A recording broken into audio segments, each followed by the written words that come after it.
Hi everyone, my name is Michael Pagel, Program Manager of Greening Healthcare, and today's topic is hospital recommissioning and clinical engagement.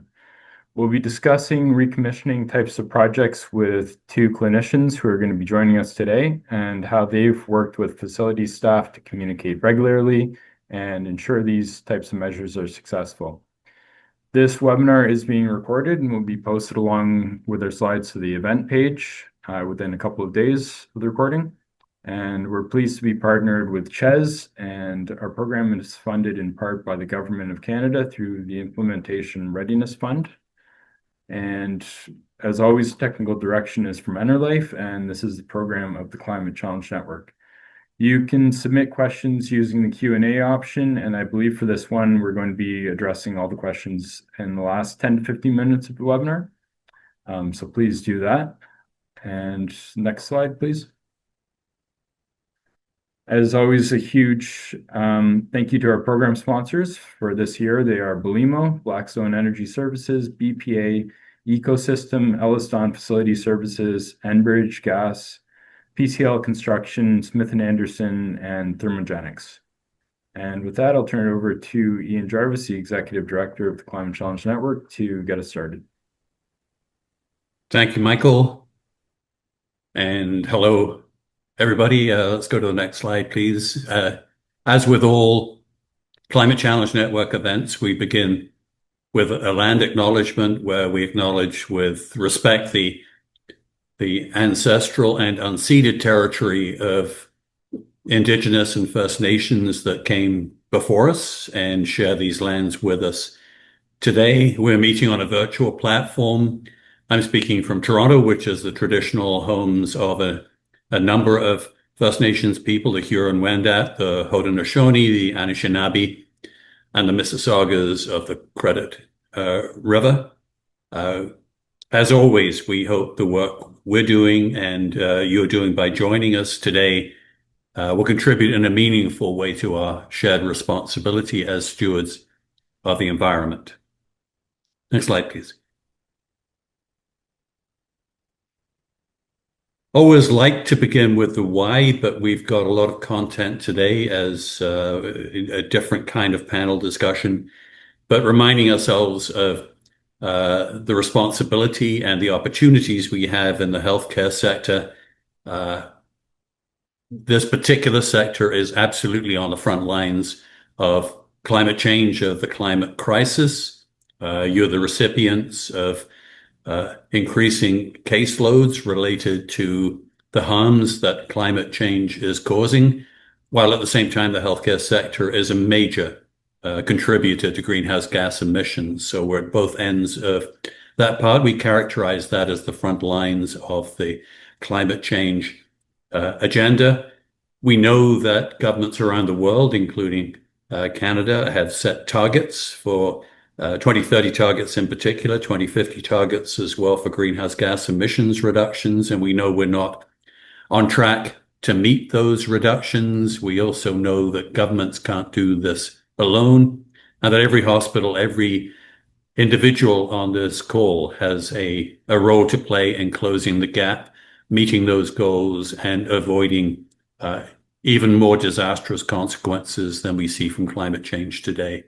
So this stuff matters. This is what keeps us going. This is what drives us. And today is all about individually and collectively, how can we accelerate greenhouse gas emission reductions across the healthcare sector? Next slide, please.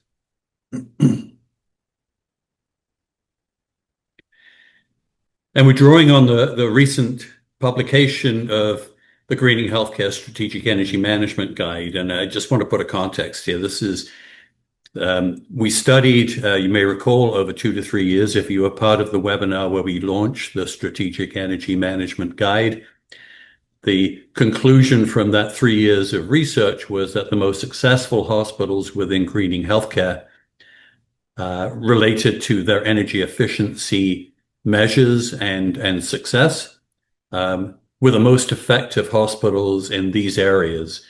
The alignment of business and organizational factors that enable effective and sustained action around energy efficiency. Within the most successful hospitals, they all had this continuous improvement mindset that this is a journey, it's not a project. We have to keep moving. They were all setting and meeting fairly ambitious targets. Our panelists today, their organizations have targets and working towards making sure that we meet those. And above all, let's find effective solutions. It's easy to hold a webinar. It's easy to hold a workshop. It's easy to publish a guide.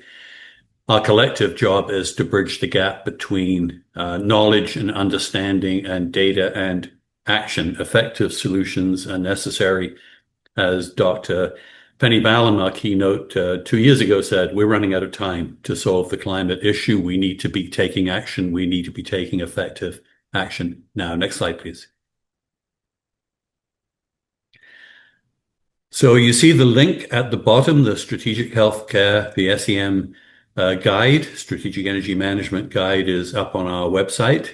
And this was the piece of it that we like getting big ideas into an 8.5 by 11 by manageable visualization that we can work with. And we characterized organizational effectiveness around energy efficiency under these 5 headings. So you've got to, number 1, you've got to manage the data well. Number 2, you got to deal with operational improvements that don't cost very much, but require a fair amount of internal effort. Got to do a better job with capital planning, where we're using capital plans as stepping stones towards the low carbon future. Got to make sure we have adequate resources. I've not met anybody in the healthcare sector that has time on their hands. Where do we find the resources? Where do we find the time? And in particular for today's session, number 5, organizational alignment with particular reference to clinician engagement. We're all in this together. We all have a role to play, and together we can accomplish things that none of us can do individually. So again, you see the link there to the guide. Take a moment after this to go check it out. I believe you'll find it helpful. Next slide. So we're looking at sections 2 and 5 of the guide in particular today. So operational energy efficiency, we characterize most of that work as so-called recommissioning. It's making the equipment, the infrastructure, the plant, the systems we have already work as efficiently as possible. And in every hospital we've encountered, there's tremendous room for improvement on running what we've got better. So the top measures are not complicated. We've got them summarized here. These measures account for 90% of the energy savings that Greening Healthcare sees across all its member hospitals on a year-to-year basis. Today, we're going to reference in particular scheduling of air handling units. We put a lot of time and resources into that in the past. We'll share some of that past work so you can see that. But that is such a big deal that directly impacts the users of the hospital, and where collaboration and assistance between clinicians and facility staff make life just a whole lot easier and more productive. We're going to touch a bit on air change testing, the ventilation rates. Ventilation systems are so important, and rebalancing those to meet standards, which both can identify significant energy saving opportunities, but also give clinicians, the users of the hospital, the reassurance that the systems are set up properly and are providing the right kind of air change rates and air movement and pressurization that are needed. We're also going to pick up on boiler plant efficiency. You might think, what do clinicians have to do with that? Well, we're particularly interested in steam pressure and how that affects sterilization within the hospitals, how it affects humidity levels. So there's a number of areas within the umbrella of operational energy efficiency, which you can reference in the guide, but where collaboration between clinicians and facility staff can really make life easier and more productive. So we're going to focus in that area. And the 5th area, next slide, please. The 5th heading is organizational alignment. I'm very interested to hear from Dr. Bartok and Dr. Rao about engagement of senior leadership What do those conversations look like? What do they hear from the top, and what is their communication within there? So leadership comes from the top, and that is an area of great interest to us, where clinicians and facility staff together can have a voice which is heard and action gets taken. We're obviously going to be referring directly to engagement of clinicians. We're very interested in staff engagement and the green teams, the sustainability committees. How does corporate communications pick up on those things? How do they provide the whole organization with a sense of alignment and belonging under this broad umbrella of we're doing our part to help the environment? So those are our two main headings. Next slide, please. And I want to refer everybody to within the guide. And when you get the recording, you can actually you can click on the link to the checklist. There's a series of questions. It takes about 15 minutes. Member hospitals are filling this in. Please take the time to complete it. It gives you a really good assessment of where you stand and where your opportunities for improvement are. And we will be happy to get on a call with you as soon as you've done this to talk about it. This is one major area where networking between hospitals is so valuable, because you can tell each other about things that you're doing that are far more practical and frankly credible than we can share. But we're happy to arrange for that kind of networking and that kind of conversation with every one of our member hospitals about where can you improve here. This is one area where this doesn't cost money, but it does cost some political and social capital, and it is absolutely worth the effort. If you set the foundations properly, then everything else becomes possible. So this checklist, again, we think that's a major asset coming out of the guide. Check it out, fill it in, send it to Michael, and we'll be more than thrilled to have a conversation with you. Next slide, please. So let's talk a little bit about recommissioning. And first, there's a whole library of resources available to you from Greening Healthcare, and you can pick and choose from the things that are most interesting. But more, we wanted to impress again the magnitude of the savings coming from running what you've got better. We always assume energy efficiency, decarbonization has to involve major capital dollars, and in most cases, those dollars are hard to come by these days. There's so much savings by running your existing plant and systems well. So let's just revisit some of that. Next slide, please.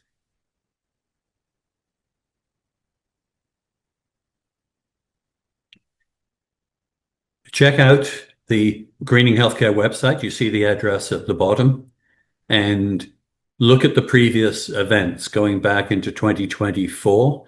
We had a webinar. It's just 1 hour. The recording is up there. The idea of the low-hanging fruit. This is low-hanging fruit, but I think back in those days, we may have understated it's challenging to get the stuff implemented. Finding a time, finding the resources, finding the collaboration, but a lot of good content there. We got specifically in March of 2025 into recommissioning HVAC systems. September the 10th, we had the privilege of Dan Scott, Dr. Bartok's colleague at Long Island Jewish Medical Center, speaking to their in-depth program where they're going through their scores of air handling systems, one by one, engaging everybody, making it work. I'll come back to a bit of a summary from that event before. But the 10th of September event is well worth a review. Next slide, please.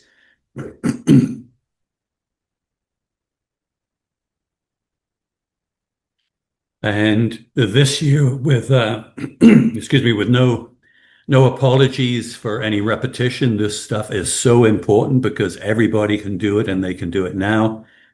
The Greening Healthcare Forum at the end of 2025, the boiler plant optimization project, again, referring to how the heat distribution system impacts upon hospital users and how the effective communication with them is important.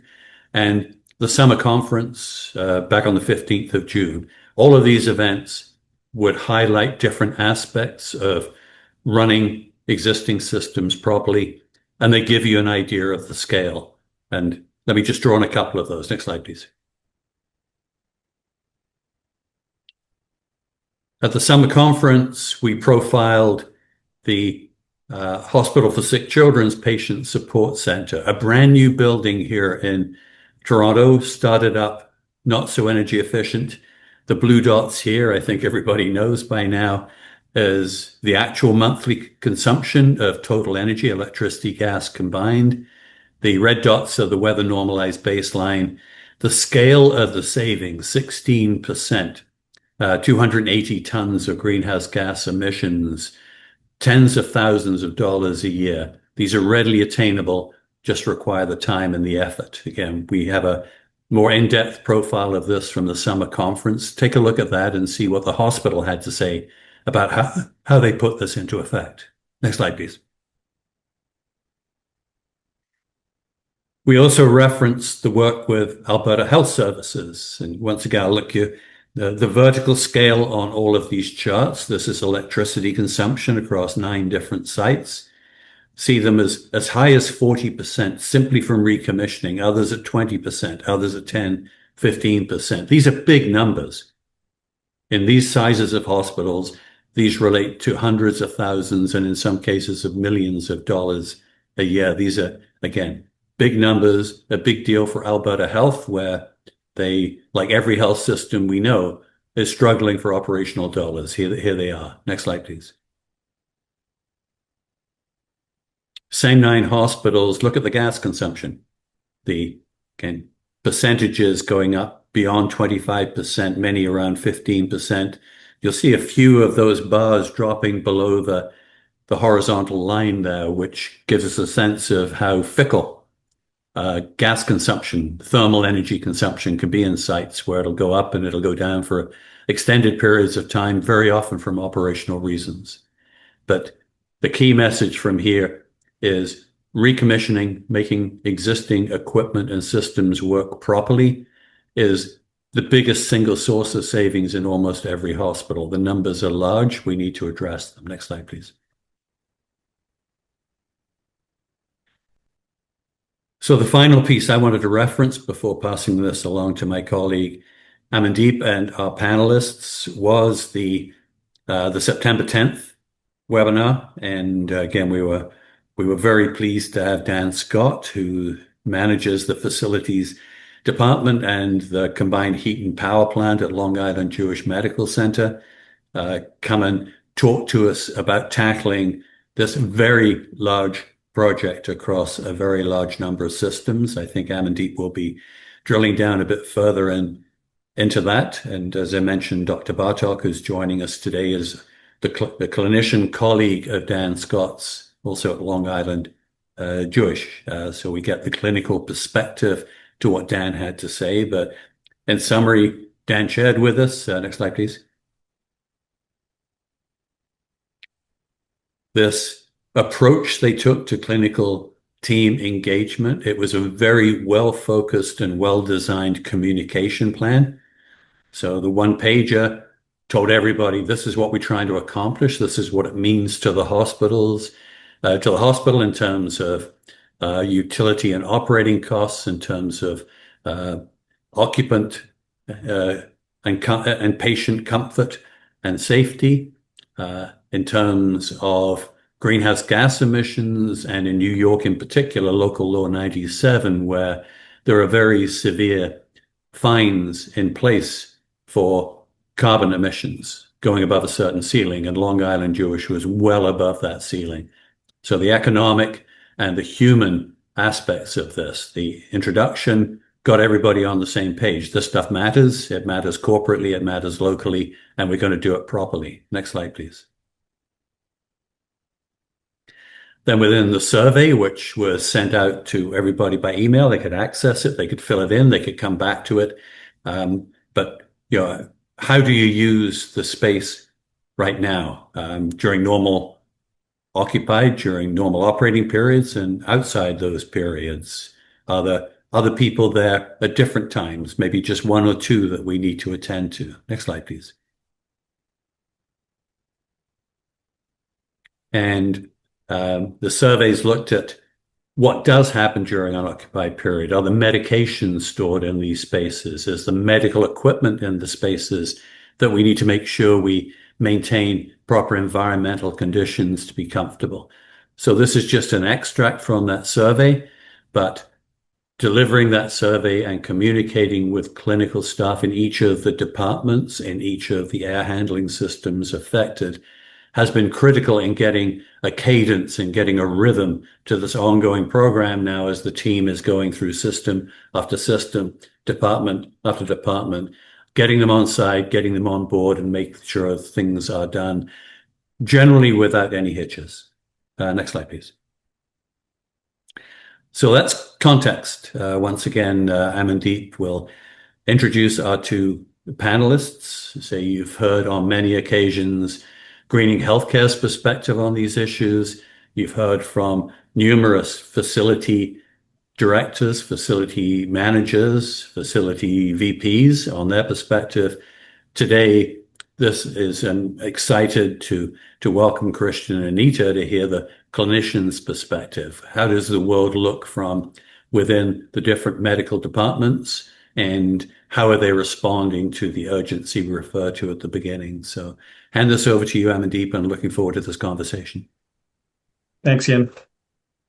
Thanks everybody for joining this afternoon. And as Ian pointed out earlier, if you have any questions for our panelists or in general, please, you can type them at any time and we'll try to take them as through the next half an hour or so. Let me start with you, Dr. Bhatta. Can you give us a quick introduction about your current medical practice role and then how you're related to sustainability at Northwell Health and LIJMC? Oh, you're on mute.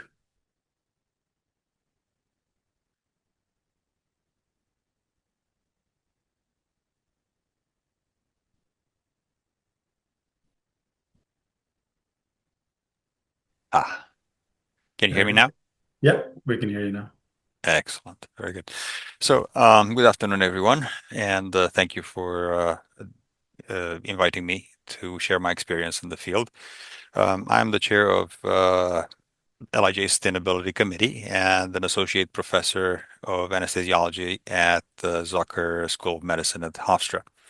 I'm a trained cardiothoracic anesthesiologist.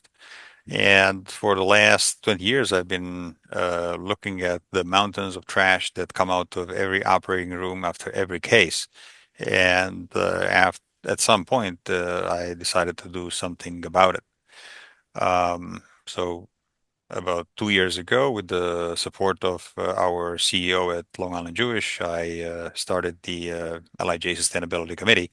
And I think we've been doing a good amount of work since. Thanks, Dr.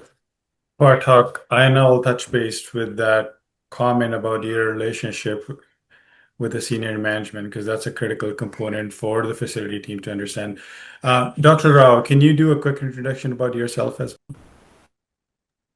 Sure, thanks, Amandeep.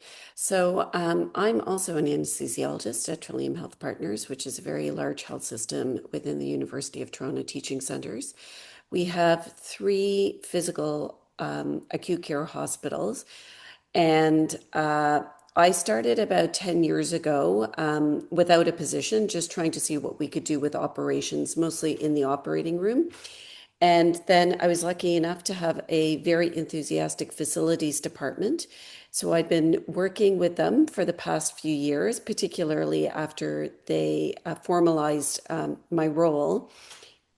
And we have been working on energy efficiency, and we have successfully decommissioned all of our nitrous several years ago.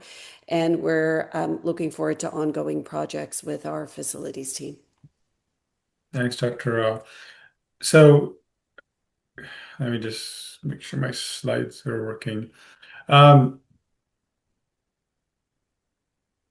So one of the things we in last sort of 3 years, what we noticed is that how critical some of this relationship between the clinical folks and clinical management becomes important to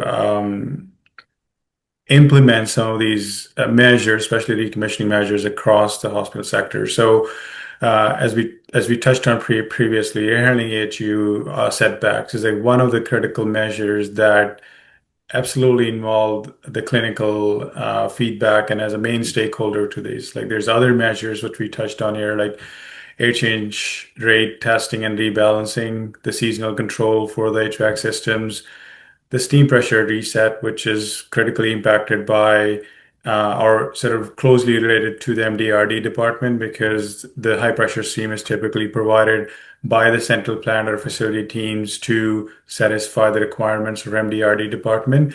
And in general, the temperature and the relative humidity set points that are critical in certain spaces, all of these have cross relationship with the clinical teams. And um, the success around what we have seen so far is those clinical engagements could help these processes or help these implementations improve those further. But let me, Dr. Bartak, in terms of your connections and experience so far with Long Island Jewish Medical Center, what has your experience so far been in working with the facility teams? If you can elaborate on that, that'll be helpful. So I find that in general there is a little contact between the clinical and the facilities team, and sustainability, especially in particular, is seen primarily as a facilities issue, as they understand the operational problems, while the clinicians are obviously focused on patients, and most of them aren't usually aware of the environmental impact of healthcare. That is due to the lack of formal training. And one compounding factor that I find is that people don't think that they can make a difference. People think that what can I, a single person, can do to impact a planet phenomenon like global warming. So that's basically the setup in most places, and I think, and also in ours was as well. After I created the sustainability committee, given my initial peri-operative focus on reducing resource use and reducing waste in the operating room, for a while, we still facilities and sustainability committee ran on parallel tracks until I learned more about their building-wide projects and began to support them. And really, after a rather steep learning curve for me, now we work together. For example, we're working on the HVAC setbacks in the cath lab. Those require conversations that I can mediate, and I can also have conversations on the side and see if we can move things along. Having an advocate and a passionate leader who understands both the clinical and the operational issues is a real advantage. Thanks, Dr. Bartak. One of the things that we know and we learned, I mean, Dan sort of talked about in that September 10th webinar about starting a process of documenting this information to the surveys. And you have been a big advocate for that and helping their team to get those responses and then have those conversations and establish those boundaries around what can be done, what cannot be done, and how those practices are. What has your experience been being part of these surveys, or at least helping those doing this service on the clinical side, so supporting them and trying to help them understand why this is an important aspect. So can you share your experiences to date about these surveys that have been used to document and collect the information in a more sort of a procedural way? So there are two problems that I see with this, and one is the fact that everybody's busy, and sustainability wasn't necessarily in their job description when they signed up.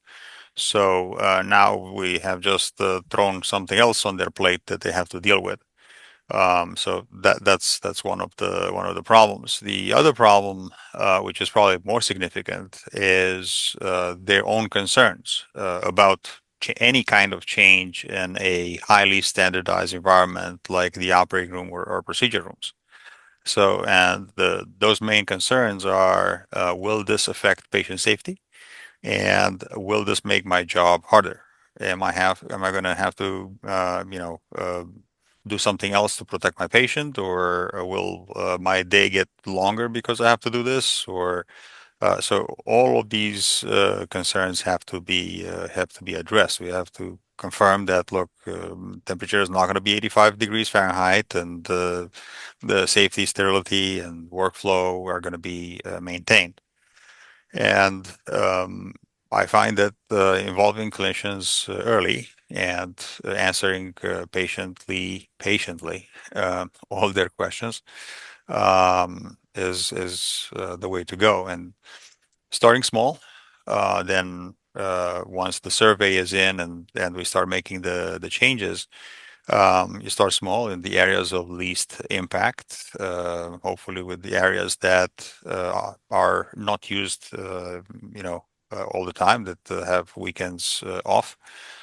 Testing the process often, and making steady progress gradually builds trust. And then, okay, so we have done this change and nothing bad happened, and actually good things happened, and now we can move forward with things that are higher stakes once you build that trust. Awesome. Um, Dr. Rao, and I'll come back to you in a little bit more details on this, but Dr. Bartak with you. Dr. Rao, you've gone through this process at one of your sites where you've been on sort of the lead on the clinical sites to start looking at the opportunities. Maybe can you talk to us about what was your previous initial work, and then how you plan to expand this work, especially focused on operating rooms, which is a key critical sort of, not only from energy savings perspective, like this is a huge opportunity for the clinical, for the facility operations teams to get a reduction in their operating cost budgets by optimizing the ORs. But then it equally is in a very important sort of department within the hospital sector, within the hospital on the clinical side, that needs way more coordination than a typical administrative space, right? So how were you able to, on a clinical side, support this first work that happened on one of your sites and then continue to support the clinical teams through that process? So we started looking at HVAC setbacks pre-pandemic, so probably around 2018, and with our facilities team, and they started looking at our infrastructure at one of our acute care sites that does run emergency surgeries. And we had the help of your team, M&D, Greening Healthcare, come in and to explain to our facilities team, as well as to bring in the CSA guidelines, because we did have to engage with IPAC about that this was safe, this was in the Canadian standards, that we can actually decrease their exchanges during unoccupied times. Unfortunately, of course, COVID hit. But one of the areas, we looked for areas that really have scheduled procedures and that are very low risk.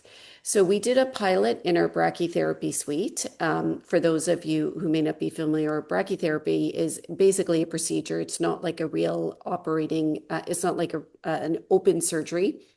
And there were surgeries only scheduled, or procedures only scheduled 3 times a week during the hours of 8 and 3:30. The air exchanges were running at over 20. When we actually tested them, they were at 39 per hour. So there was huge opportunity there. I think it was a few $1,000s that we had to put in some new equipment. So we demonstrated over 2 years that it was safe and effective, and no one really had any issues. Of course, there were no emergency surgeries. We then moved on to our standalone orthopedic center, where we do mostly joint replacements. Again, all scheduled surgeries, no emergency surgeries. And we had significant savings with some initial operational costs. It did take us about a year to get the money, for the facilities team to get the money. But clinical engagement was actually pretty easy because we did have the CSA guidelines and IPAC support. It was an email to the chiefs of orthopedics to say that we're doing this, and there was no opposition. So that was actually very simple. The areas where we're having difficulty is in our 2 other acute care centers. We do have older infrastructure, and we have emergency surgeries. So we're just working with the Greening Healthcare team now to see where we can maybe make some efficiencies.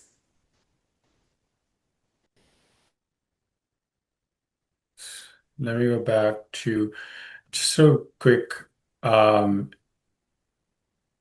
an overview of at a very sort of high level, what kind of Northwell Health in this scenario, the flagship building is LIJMC, which is where Dr. Bartok has been focusing on getting the implementation done. So the initial survey that was done on this building to document, as Dr. Rao also mentioned, is the infrastructure. That has sometimes become a challenge to get an immediate implementation, and which is a story of many hospitals where we do see that in certain cases, the lack of the infrastructure does slow down that process of implementation of these measures, even though you have a clinical support and every other support. But this is kind of an overview of what that total survey looked like as a starting point to understand at this facility what are number of systems out there which have the capability to be scheduled with the VFDs and everything right away, where there is a lack of infrastructures without the VFD, so you need to improve the infrastructure, and how this is sort of spreads across different buildings and different sort of units within the campus, which was built over different years, which kind of started with a process of selectively picking up those sites to start the pilot. And that's what I think, Dr. Bartok, you talked about, is that those pilots are critical to build the success. And you touched on a piece around cath labs. So maybe can you elaborate a bit more on your side when the facility teams comes to your request on a spaces like those, which are obviously critically important for the success of an hospital to keep that system readily available to the staff as the emergency patients comes in. Um, what are some of the things that, from your clinical side perspective, that facility teams should bring to the table to have those discussion done easily with a bit of more context? So to address the concerns that clinical initial address concerns that clinical teams might have about these systems and how they could operate. So the Long Island Jewish Hospital was the first building was built in 1957. And a lot of the pipes and a lot of the infrastructure is from that time or has been upgraded as needed since. But still, a lot of it is very, very old. And as such, it can't handle the new tweaks that we want to make it more efficient. So even in the space of the cath lab, there were different air handling units, and some of them were we could do something about it, but those were the ones that so the better ones were actually in the area that has to be still available for emergencies. So, and we wanted to start in the area that is that it has no after hours and weekends time, so you can test, so you can um, run the system and make sure that at 7 a.m. on Monday morning everything is ready to go. So this is actually where we are at right now. I can't wait to get back to meeting with everybody and pushing the project forward.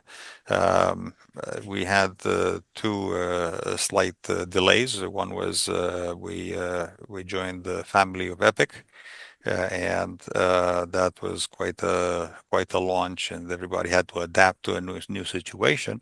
And then also recently we had the Joint Commission come by that was saying that they were coming since March, and they finally got here and left. So as not many administrators are willing to do much with the Joint Commission coming by, we had to put a little bit of a break on it, but I'm very much looking forward to restarting the work very shortly. Actually, we did a little inventory of the work that needs to be done earlier this week, so that we can get to work as soon as possible. Thanks. One of the I'll just go to this and I'll sorry, just going to go to the background slide. So one of the things I think Dr. Bartok touched, but I'll start with you, Dr. Rao, about um, engagements with the senior management, right? So that relationship and that leverage around getting a direct connections to the hospital CEO and talking to them about these projects and going them as a joint team. How can the clinical teams help build those relationships and then make a better kind of case for these implementations? When you have two teams going together, it makes, but from our understanding, the clinical teams have a better leverage with the CEOs and upper management. I mean, I don't want to generalize it, but that is what we have seen in most of the facilities. That how can they use these relationships better? As a clinician, I think there's two ways to reach senior leadership. And one is that we are improving patient care by removing unnecessary and low value care. And it may seem a bit of a stretch, but I do use that with extend that to the infrastructure of the building and with facilities. So I see on a lot of your slides, patient comfort and well-being is very important. That also has to do with optimizing our HVAC. So we frame it as in what's best for the patient and what's best for the community, which is decreasing our environmental impact, should be our top priority if we're delivering high quality healthcare.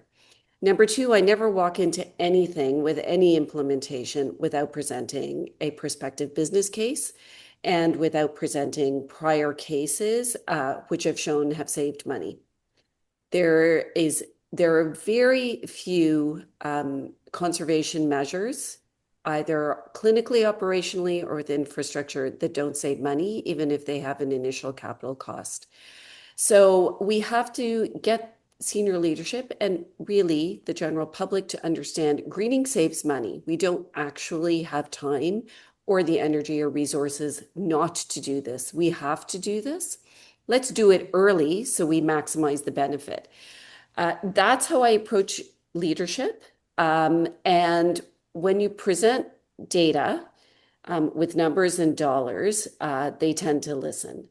And working together with facilities, having two groups approach leadership has been quite effective. Dr. Bartok, same question for you. Those relationships that exist between the senior management, how could facilities not only get a help from the clinical side for implementation, but also to get a business case approval on these initiatives? I completely agree with Dr. Rao. I myself have provided the annual reports in which I'm showing there are only two because we've only been operational for 2 years, the sustainability committee. But every year there is a significant amount of savings and increasing, and so far with zero investment. I'm talking about the mainly the OR zone, just materials and mainly just impact on scope 3 emissions. Thanks, Dr. Bartok. There's a question for us on. So the times we've talked about the facility, like prior to sort of starting to have these conversations about ventilation system optimizer, generally there's been stigma around that this cannot be done as a starting point, and then okay, IPAC's going to come in and shut down everything.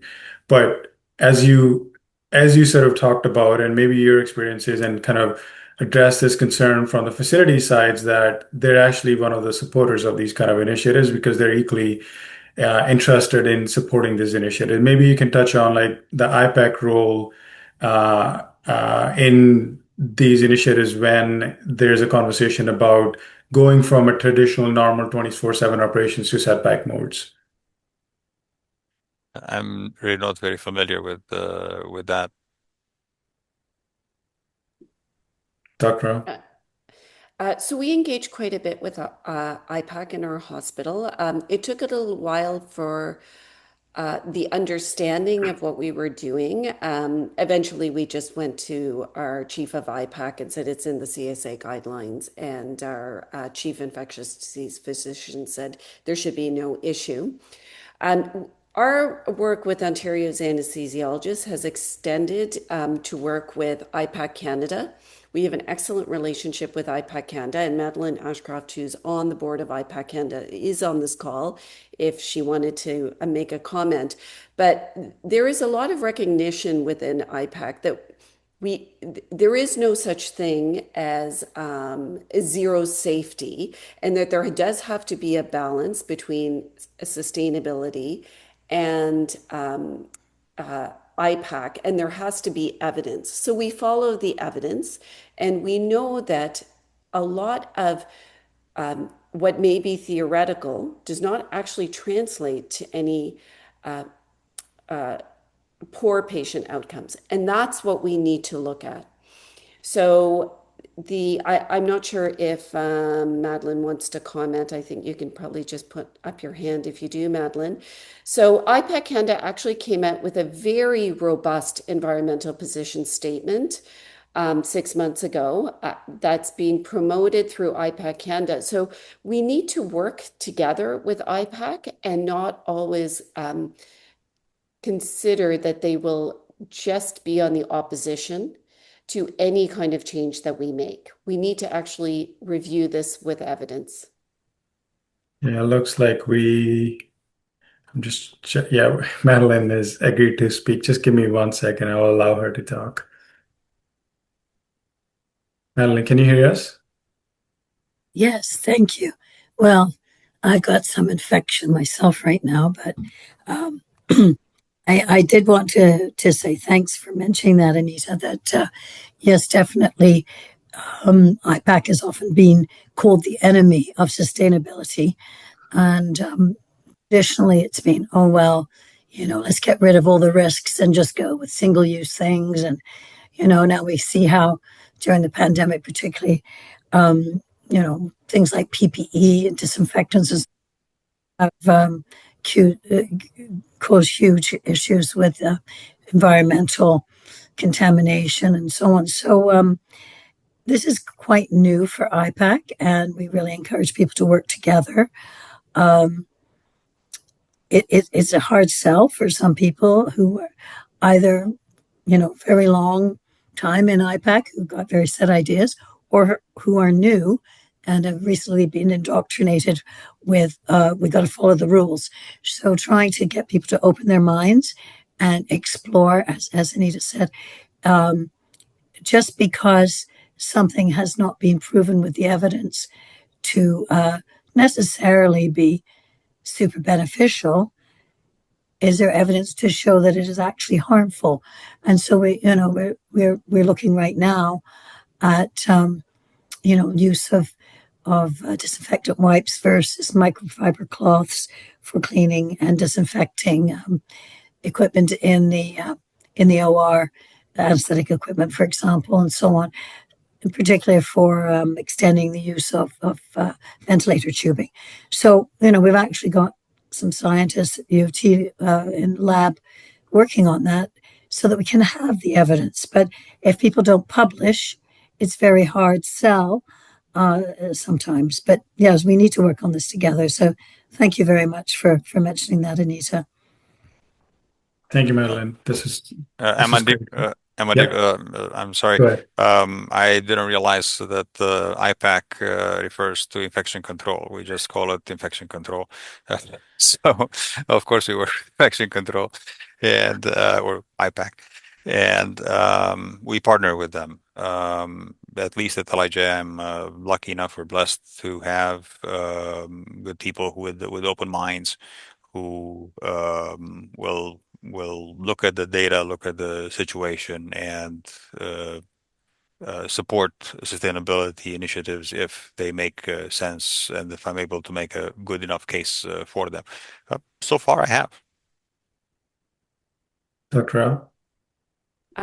I think specifically with respect to HVAC setbacks, a lot of what I presented to IPAC was studies from other countries where their where their HVAC um, is a lot more liberal in unoccupied hours, down to 4 instead of 6, and studies that they've shown with laminar flow in the operating room.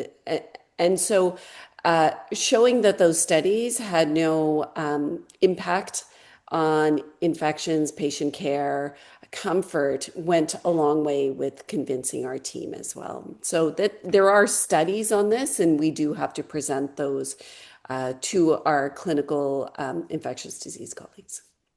Yeah, thanks, Doc. And I think the fact that the CSA standards and all of this implementation is compliance to all the CSA standards, which is basically the evidence that generally get presented for these conversations, is that we're not, this is all still within the CSA standard compliance. So, and same applies to the ASHRAE 170 as well. So all the changes, what are being recommended on the recommissioning has a compliance path through these standards. So we're not going beyond yet. There will be an opportunity to go beyond, but we haven't even touched what we can do within the standards. One thing I think we talked a lot about today about scheduling these systems and HVAC optimization, but we understand from your own experiences, there's other collaborations that have happened. So, Dr. Rao, maybe we touched on your initiatives around central nitric oxide decommissioning that's currently happening in majority of the hospital, and you're leading that initiative on the clinical side. Can you give us a sort of a brief update on that, and maybe same with Dr. Bartok, what happened at your facility as well? So with the Canadian Coalition of Green Healthcare, we have a national Nix the Nitrous campaign. Mike Apostol is our lead facilities engineer who sort of helps us reaching out to hospitals across Canada, and I think he's reached out to at least 30. We give individual support to facilities teams on how to decommission. And we have a group of clinicians from across Canada who will also engage on the clinical side. So we have facilities expertise, clinical expertise, and we work together. We engage with all the potential clinical teams, so anesthesia, obstetrics, potentially emergency room, and discuss how we can transition away from the central distribution system. And Mike engages with all the facilities teams. So far, we have entire health authorities who are interested in doing this. We have the majority of hospitals in Quebec getting close to 50%. Dr. Lisa Hutchinson has done a full and robust survey within Ontario, and she's on this call as well. She can probably talk more about the survey or specific facilities questions that have come up in her survey. But it is rolling across Canada, and of course, no new builds. We are trying to engage with every architectural firm that is helping to build a new hospital to say, please do not put in distribution piping. It's a waste of time and money for an obsolete drug.